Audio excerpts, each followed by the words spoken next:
এবারে কঙ্কা fridge presents ঈদের গল্প।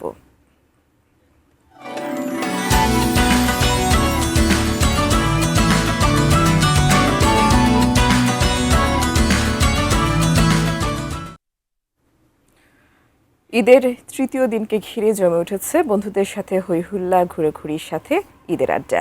ঈদের গল্প শোনাতে রাজবাড়ীর বহলাডাঙ্গা উচ্চ বিদ্যালয় মাঠ থেকে যুক্ত হচ্ছেন প্রতিনিধি মাসুদ রেজা শিশির।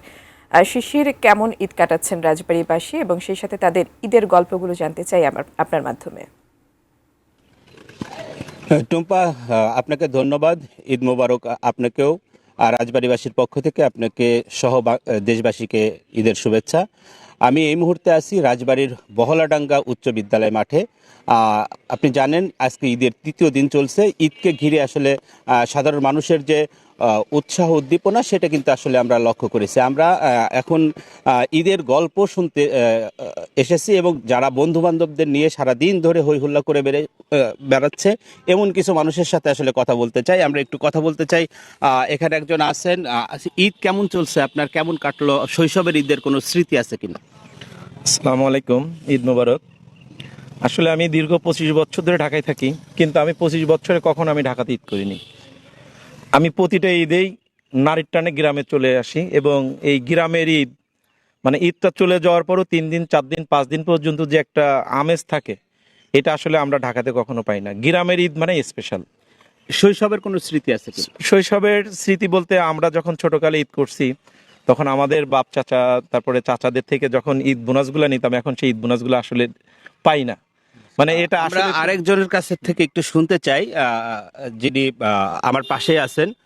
হাফিজ ভাইয়া, এই যে আপনারা ঈদে সারাদিন হই হুল্লা করলেন, কেমন লাগলো? ঈদে যেহেতু এটা আপনার কুরবানির ঈদ, কুরবানির ঈদে ঢাকাতে যারা আত্মীয় স্বজন বিভিন্ন জায়গায় সবাই গ্রামে চলে আসে, একসাথে কুরবানি দেওয়া, একসাথে কুরবানির মাংস খাওয়া, একসাথে ঘোরাঘুরি, এটা যে কত বড় মানে মজা। গ্রামে প্রত্যেকটা মানুষই খুব আনন্দ এবং খুব আনন্দ উৎসব মধ্য দিয়ে আমাদের দিন যাচ্ছে। আমাদের মনটা যদি একটু খারাপ হয়ে যাবে যখন ঈদের এমএস শেষ হয়ে যাবে, যারা ঢাকায় চলে যাবে, তখন আমাদের একটু খারাপ লাগবে।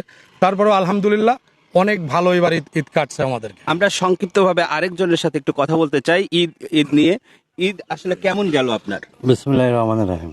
ঈদ আমাদের এই যে কোরবানির যে ঈদ, এই ঈদের সবচেয়ে বড় একটা মজার বিষয় কি, সামাজিকভাবে ওই গোশ ভাগ করা বা ওই যে একজনের বাড়ি আর একজনের এক জায়গায় খাওয়া দাওয়া বা যে আনন্দ, কিন্তু রোজার ঈদে ওই আনন্দটা থাকে না। কোরবানির ঈদে এই আনন্দটা আমরা সবাই ভাগাভাগি করে নিচ্ছি এবং ঢাকা থেকে আমাদের মেহমানরা আসছে, এরা চলে যাবে, সেই সময় একটু মন খারাপ হবে। টুম্পা, আপনি যেমনটি শুনছিলেন আসলে ঈদকে ঘিরে যে চাঞ্চল্য যে অবস্থা, সেই অবস্থা কিন্তু আসলে রাজবাড়ির প্রতিটি জায়গায় কিন্তু আসলে চলমান রয়েছে। আমি যদি আপনাকে বলি, এই ঈদকে ঘিরে রাজবাড়ী জেলার বিভিন্ন জায়গায় কিন্তু সামাজিক অনেক প্রোগ্রাম হচ্ছে, খেলাধুলা সহ বিভিন্ন রকম রাজনৈতিক ব্যক্তিরা তারাও প্রোগ্রাম করছে, সামাজিক সংগঠনগুলো করছে। সব মিলে রাজবাড়িতে আসলে ঈদের যে আমেজ, সেই আমেজ কিন্তু আসলে চলমান রয়েছে। টুম্পা, এই ছিল রাজবাড়ি থেকে আমার কাছে সর্বশেষ। মাসুদ রেজা শিশির, আপনাকে ধন্যবাদ। দর্শক, আমরা এতক্ষণ কঙ্কা ফ্রিজ প্রেজেন্টস ঈদের গল্প শুনছিলাম।